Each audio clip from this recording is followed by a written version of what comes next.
Masih dari Marunda Cilincing, Jakarta Utara, pemirsa, lautan busa yang diduga berasal dari limbah rumah tangga memenuhi aliran kanal banjir timur. Kondisi ini meresahkan para nelayan lantaran sulit mendapatkan ikan.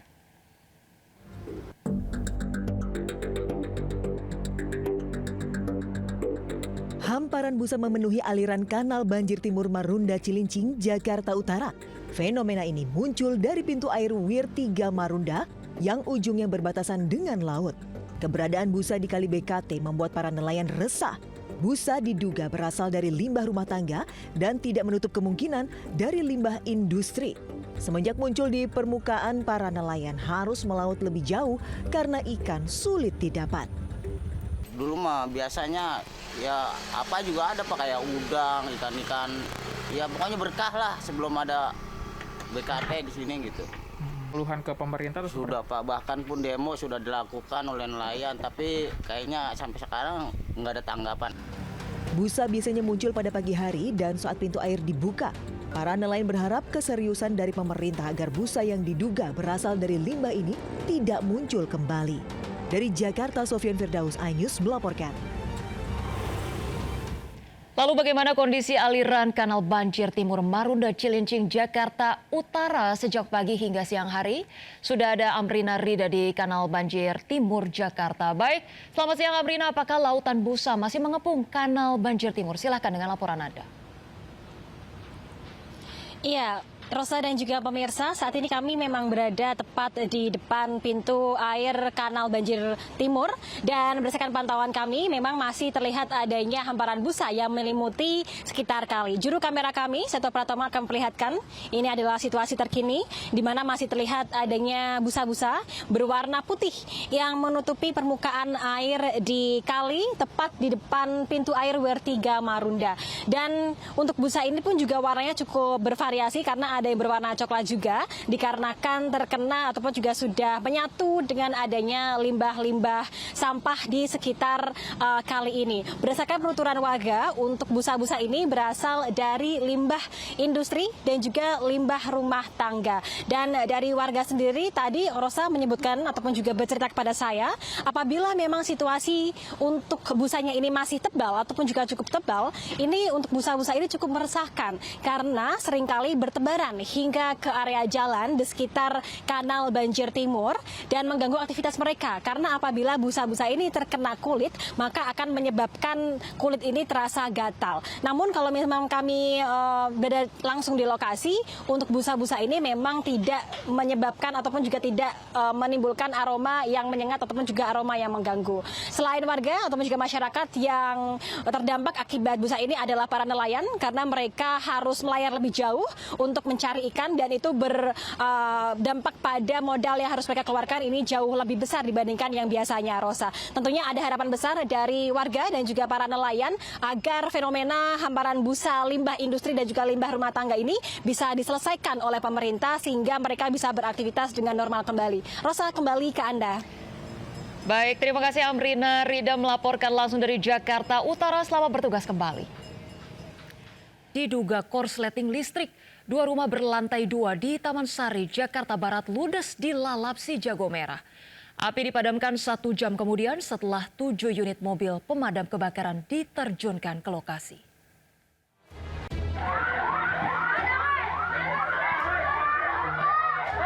Kobaran api melahap habis 2 bangunan berlantai 2 di Jalan Lada Taman Sari, Jakarta Barat. Banyaknya material yang terbuat dari kayu membuat api dengan cepat merambat dan membesar. Dibantu warga, petugas pemadam kebakaran sektor Taman Sari yang tiba di lokasi berupaya melokalisir api agar tidak terjadi perambatan yang lebih meluas. Mengingat lokasi kebakaran merupakan pemukiman padat penduduk.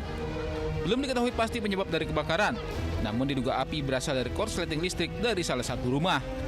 Kurang tahu ya, tahu-tahu api udah ada di atas itu, Pak. Nah, waktu saya pulang udah gede aja, jadi asal masalah dari mana. Tapi kalau kompor nggak ada, kemungkinan besar dari situ.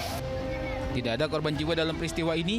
Api berhasil dipadamkan 1 jam kemudian setelah 7 unit mobil pemadam dikerahkan ke lokasi kebakaran. Dari Jakarta, Rizky Falupi, iNews melaporkan. Pemirsa, hati-hati bagi Anda jika berkendara di kawasan Marunda dan Penjaringan, Jakarta Utara. Jalan rusak di jembatan akses Marunda Cilincing memakan korban. seorang pemotor terjatuh hingga terluka.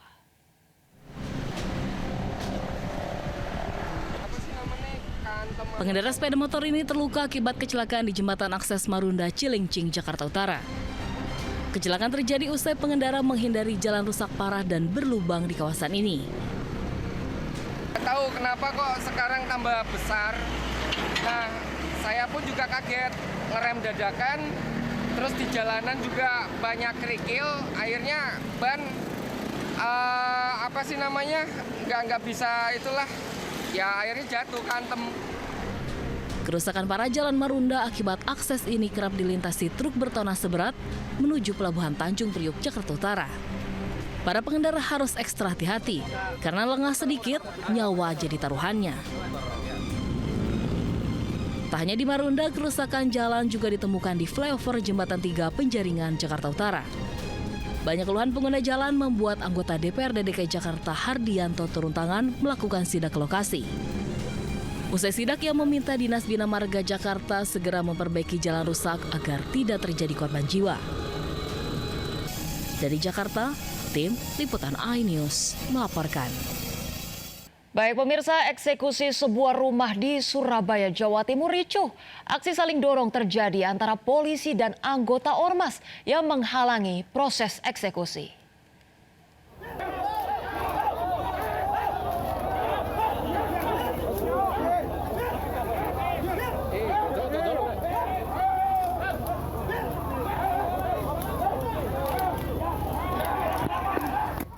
Kericuhan mewarnai eksekusi rumah di Surabaya, Jawa Timur.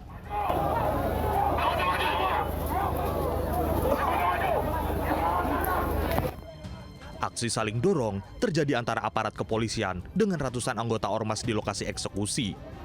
Polisi mendorong mundur ormas yang mengadang jalannya eksekusi. Seorang pria pun melawan saat dihadang aparat kepolisian.